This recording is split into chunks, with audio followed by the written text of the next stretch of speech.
मित्र नमस्कार, मैं अनिरुद्ध विश्वकर्मा। आप देख रहे हैं हिंदुस्तान सपनों का। आज मध्य प्रदेश के मंत्री विजय शाह दिल्ली सुप्रीम कोर्ट पहुंचे।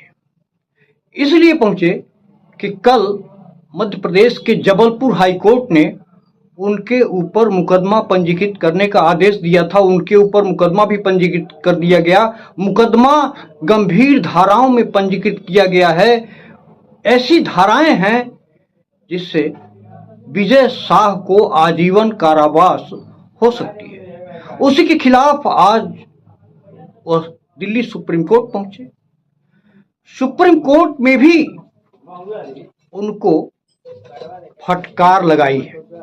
लाइव लॉ ने लिखा है कि सुप्रीम कोर्ट ने आज उस याचिका पर विचार करने से इनकार कर दिया जिसमें कर्नल सोफिया कुरैशी पर की गई टिप्पणी के लिए भाजपा मंत्री विजय शाह के खिलाफ केंद्र और मध्य प्रदेश सरकार को प्रतिकूल कार्रवाई करने के निर्देश देने की मांग की गई थी। अधिवक्ता ने उल्लेख किया कि उन्होंने एक पत्र याचिका दायर की है जिसमें इस तरह के व्यक्ति के खिलाफ कार्रवाई करने के लिए राज्य या केंद्र सरकार को निर्देश दिए जाने की मांग की गई।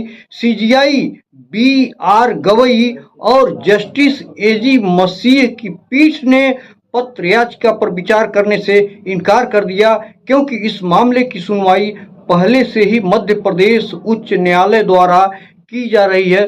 तो कुल मिलाकर के विजय शाह की जो क्षमा याचना है उसको न हाई कोर्ट स्वीकार कर रहा है न सुप्रीम कोर्ट स्वीकार कर रहा है। यहां तक कि 8 बार वह चुनाव जीत चुके हैं। वहां की सरकार, वहां के मुख्यमंत्री मोहन यादव उनको बर्खास्त करने से बच रहे हैं, उनके ऊपर कार्रवाई करना नहीं चाहते हैं। कल देर रात उनके यहाँ बैठक हुई। बैठक में यह निर्णय लिया गया कि विजय शाह को बर्खास्त नहीं किया जाएगा। तो कुल मिलाकर के बीजेपी अब विजय शाह को बचाने की मुद्रा में खड़ी है।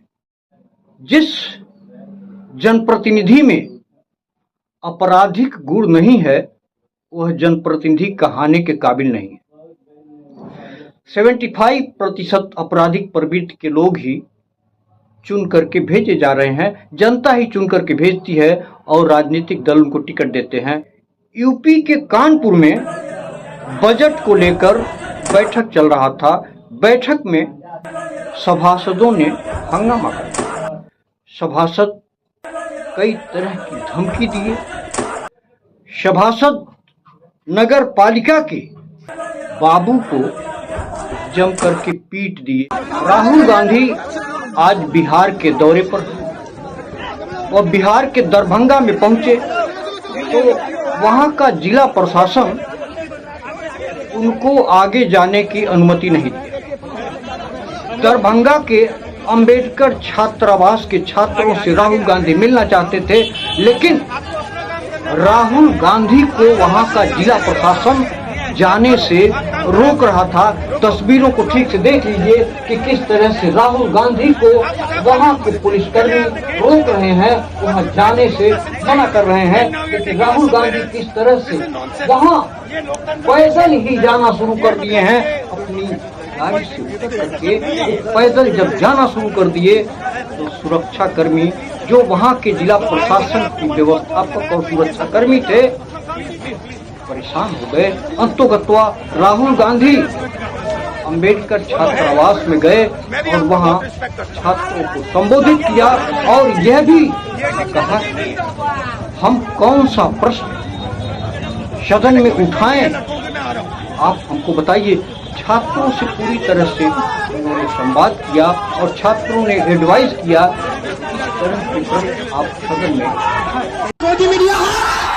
को नौकरी मिलेगी नहीं मिलेगी, उनको डिजिटल का भी नहीं पता है। और दरभंगा में जर्नलिज्म के लिए कॉलेज हो क्या वहाँ फीस पे नहीं कर पाते हैं, इसलिए हम लोग कोर्स नहीं कर पाते हैं। और आप हमारे देश के अगले यशस्वी प्रधानमंत्री है सर, तो आपसे बहुत उम्मीद है सर,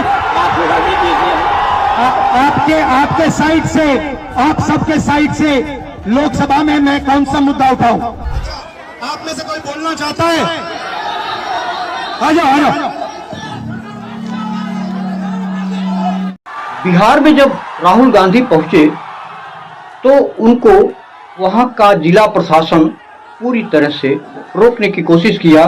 तो वहीं राहुल गांधी ने इस रोकने वाले प्रकरण को लेकर के ट्वीट किया कि नीतीश जी और मोदी जी रोक सको तो रोक लो, जातिगत जनगणना की आधी सामाजिक न्याय, शिक्षा और रोजगार की क्रांति लाकर रहेगी।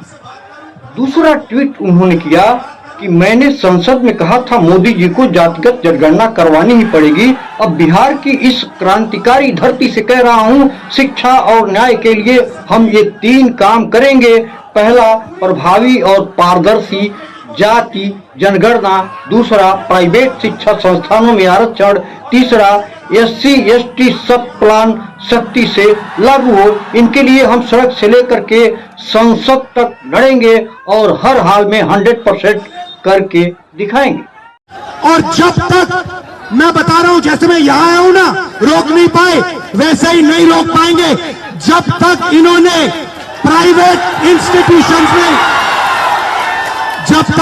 प्राइवेट इंस्टीट्यूशंस में रिजर्वेशन नहीं किया, तब तक हम आगे बढ़ते जाएंगे, लड़ते जाएंगे। आगे राहुल गांधी ने फिर से ट्वीट करके लिखा कि भारत लोकतंत्र है, संविधान से चलता है, न कि तानाशाही से।